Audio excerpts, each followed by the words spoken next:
भगवान कैसे दिखते हैं। एक समय की बात है, एक गांव में कहीं से एक बहुत बड़े विद्वान आए। विद्वान से मिलने गांव के सभी लोग एवं सभी धर्मों के गुरु आए। उनके समक्ष सभी धर्म गुरुओं ने अपने अपने धर्म के अनुसार ईश्वर के स्वरूप का बखान किया और बतलाया कि ईश्वर वैसा ही होता है जैसा उनके धर्म में कहा गया है। बाकी के धर्म गलत बतला रहे हैं।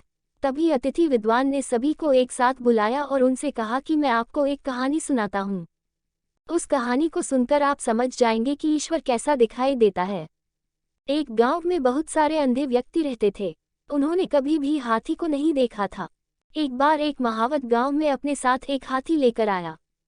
अब गांव में चारों तरफ हाथी के आने की चर्चा थी। अंधे व्यक्ति हाथी को देख नहीं सकते थे, किंतु वह उसे स्पर्श कर उसका अनुभव लेना चाहते थे। सबसे पहले सबसे बुजुर्ग अंधे व्यक्ति ने हाथी की पीठ में हाथ लगाया और उसे हाथी दीवार की तरह महसूस हुआ। इसके पश्चात दूसरा अंधा व्यक्ति हाथी के पास आया और उसने हाथी के कानों को छुआ। उसे हाथी सूपे के समान प्रतीत हुआ। अब तीसरे अंधे व्यक्ति की बारी आई। उसने हाथी के सिर को छुआ तो उसके हाथ में हाथी की सूंड आई, जो उसे कोमल पेड़ के तने के समान प्रतीत हुई।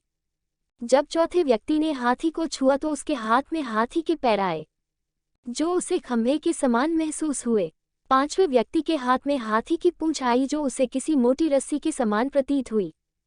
हाथी को छूने के बाद सभी अंधे व्यक्ति अपनी जगह वापस आ गए और एक दूसरे से अपना अनुभव साझा करने लगे। पहला व्यक्ति बोला, भाई हाथी तो दीवार की तरह होता है। उसकी बात सुनकर दूसरा व्यक्ति कहता है, नहीं नहीं, हाथी तो सूपे की तरह होता है। तीसरा व्यक्ति बोला, हाथी ना तो दीवार की तरह होता है ना ही सूपे की तरह। हाथी तो कोमल पेड़ के तने के समान होता है। तीसरे व्यक्ति की बात सुनकर चौथा व्यक्ति बोला, नहीं नहीं, तुम सब गलत बोल रहे हो, हाथी तो खंबे के समान होता है। अंत में पांचवा व्यक्ति कहता है, आप लोगों को कुछ भी नहीं मालूम, हाथी तो एक मोटी रस्सी के जैसा होता है। इस तरह उन पांचों व्यक्तियों में आपस में बहस होने लगती है। सभी को लगता है कि वे ही सही है, बाकी सब गलत है। उन सब की बहस ने आपसी झगड़े का रूप ले लिया। तभी वहां से एक विद्वान व्यक्ति गुजर रहा था। उसने सभी अंधों से उनके झगड़े का कारण पूछा। सभी अंधों ने अपने अपने कारण बताएं।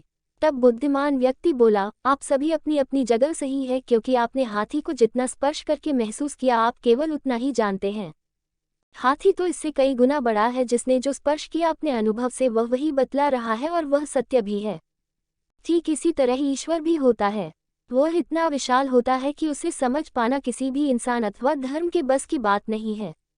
सभी धर्म ईश्वर के बारे में जो बतलाते हैं वह अपनी अपनी जगह सही है, किंतु पूर्ण नहीं है। ईश्वर को जिसने जितना समझा है वह उसके बारे में सिर्फ उतनी ही बातें बतला पाता है और सोचता है कि मैं अथवा मेरा धर्म ही सही है, बाकी सभी गलत है, जबकि वास्तव में सभी धर्म अपने स्थान पर रही है। भगवान कैसे दिखते हैं। कहानी से हमें ये शिक्षा मिलती है कि सभी धर्म अपनी अपनी जगह सही है, किंतु भगवान के नाम पर लड़ना